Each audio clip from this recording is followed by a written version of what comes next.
اس نے فرمایا کہ بارش تو نیکوں اور بدوں دونوں پر ہوتی ہے.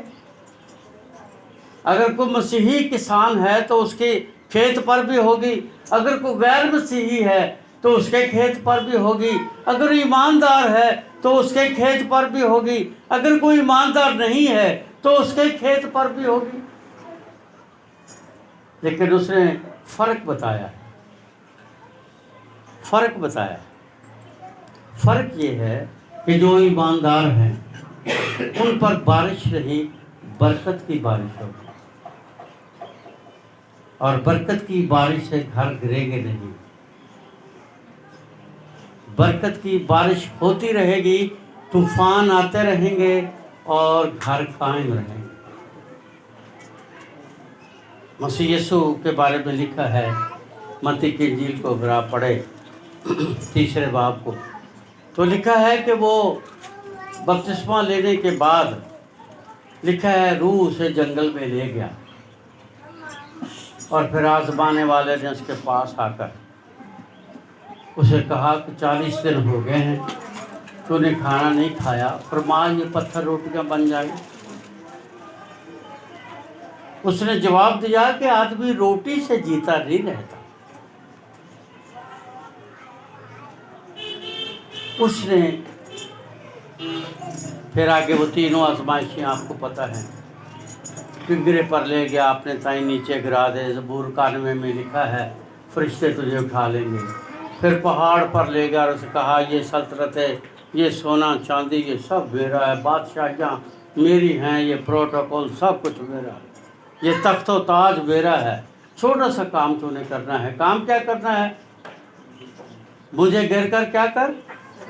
سجدہ کر. خداوند یسوع نے یہ نہیں کہا، کبھی غور کرے، اس نے یہ نہیں کہا تو جھوٹ بولتا ہے، یہ تیرا نہیں. یسوع نے کہا لکھا ہے خداوند اپنے خدا کے سوا کسی کو سجدہ نہ. مجھے کسی نے سوال کیا 4-5 دن ہفتہ پہلے کہ جی اس کو روح جنگل میں کیوں لے گیا؟ میں کہا وہاں لکھا ہے آزمایا جائے. اس کا جواب تو وہی لکھا ہے، اس کو روح جنگل میں لے گیا تاکہ آزمایا جائے. کہنے لگا کہ وہ آزمایا جانا کیا ہے؟ میں نے کہا 3 باتیں یاد رکھنا میری. میں نے کہا ہم اپنے بیٹے بیٹیوں کی شادیاں کرتے ہیں، ہم ان کے لیے ایک اجلے اور عروسی تیار کرتے ہیں، کمرہ تیار کرتے ہیں، اور اس میں وہ اپنی زندگی کا پہلی رات، پہلا دن، پہلی ملاقات سے زندگی کا، شادی شدہ خاندانی زندگی کا آغاز کرتے ہیں. میں نے کہا ہم ایسا کیوں کرتے ہیں؟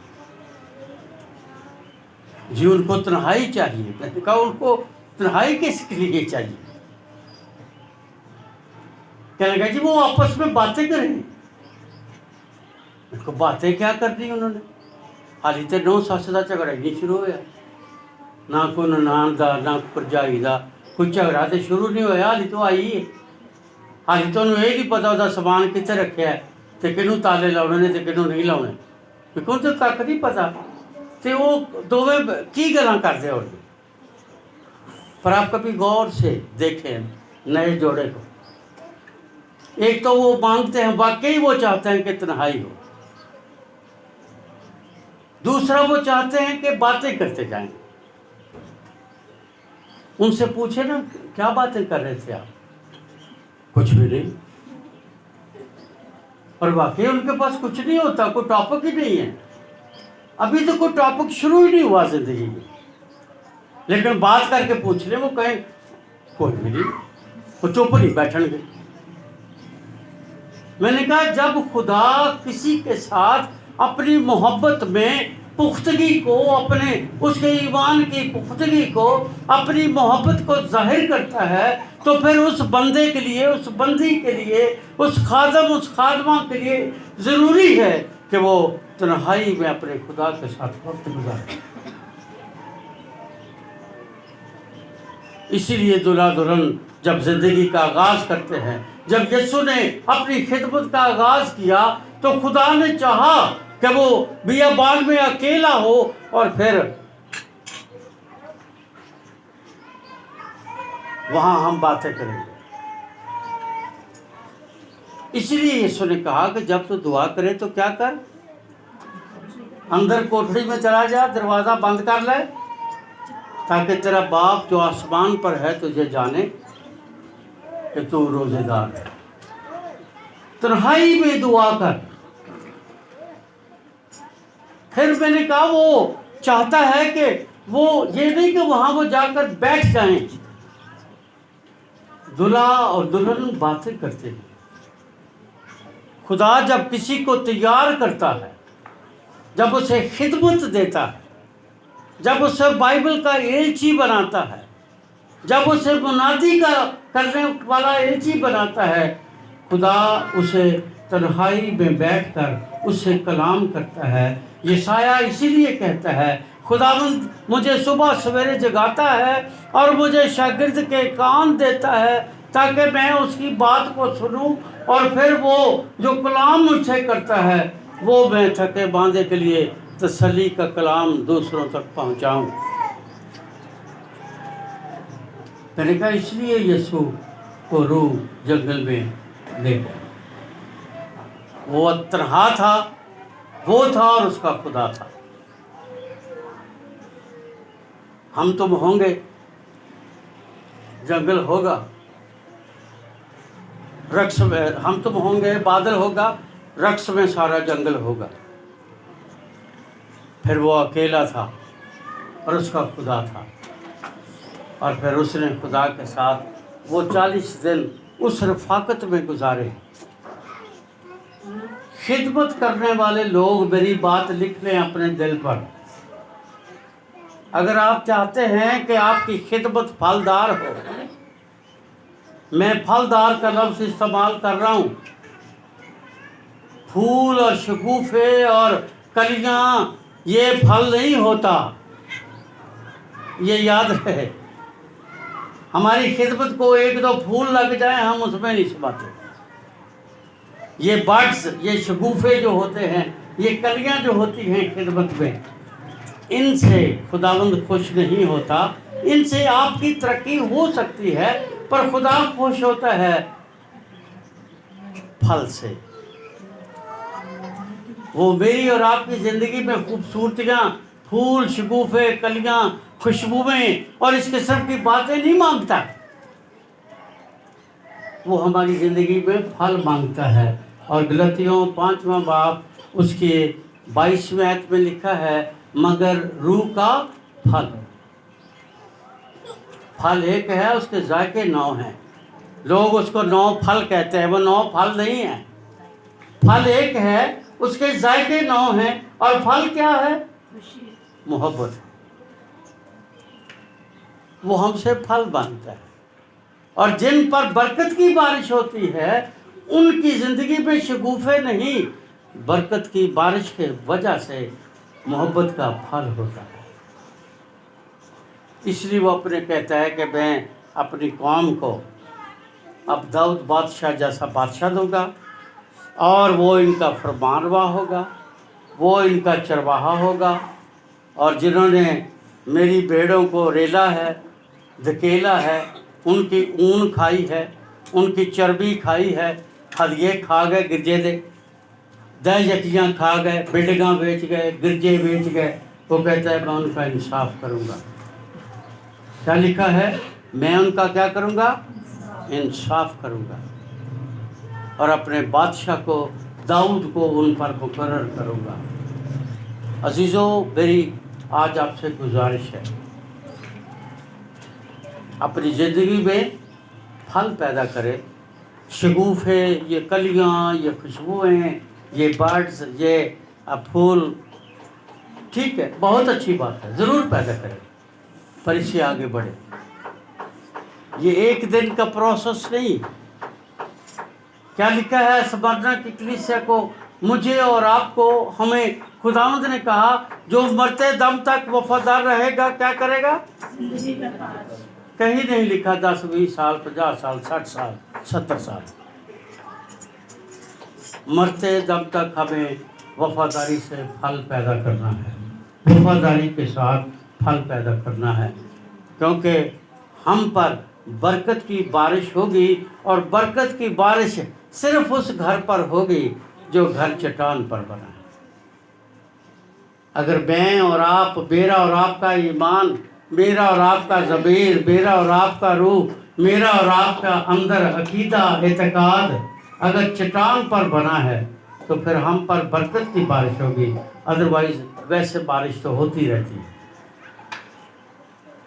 اگر ہم چاہتے ہیں کہ ہم پر برکت کی بارش ہو تو ضروری ہے کہ پہاڑ کے آس پاس آ جائیں اور چٹان پر، یسوع چٹان ہے، یسوع چٹان ہے، اس کے سوا کوئی چٹان نہیں. یسوع چٹان ہے، اس کے سوا کوئی چٹان نہیں. اس پر اپنے ایمان کا گھر بنائیں تاکہ برکت کی بارش ہماری زندگی اور ہمارے گھر میں ہو. آئیے ہم سب اپنے سر جھکائیں اور اپنی زندگی کا، کاموں کا، رویوں کا ذرا جائزہ لیں. اپنے اندر جھانکیں. ہمارا ایمان کہاں بنا ہے؟ چٹان پر، یا گھاس پھوس کے کسی گھر پر، یا کسی ایسی جگہ پر جو بارش اور طوفان اور چٹان کو نہیں سہ سکتا، طوفان کو برداشت نہیں کر سکتا، جو آزمائشوں میں، مصیبتوں میں، پریشانیوں میں گر جاتا ہے. اگر ایسا ہے، خدا کا پاک روح آپ کو بتا رہا ہے، تو پھر ایسے کریں. اپنا دل، اپنی زندگی، ضمیر، اپنا آپ، بدن، جان، روح خداوند کو دیں تاکہ میرا اور آپ کا ایمان کا گھر چٹان پر بن جائے.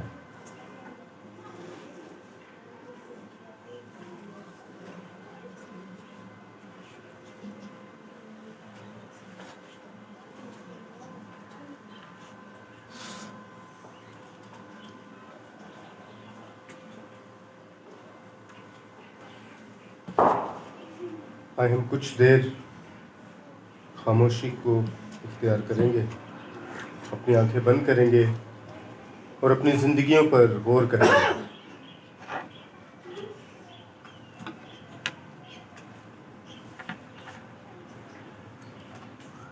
اپنی زندگیوں پر غور کرتے ہوئے ہم خداوند پر نگاہ کریں کہ خداوند ہم سے کیا چاہتا ہے. آج اگر ہم خداوند کے گھر آئے ہیں تو میرے عزیزوں، ہم خالی ہاتھ نہ جائیں.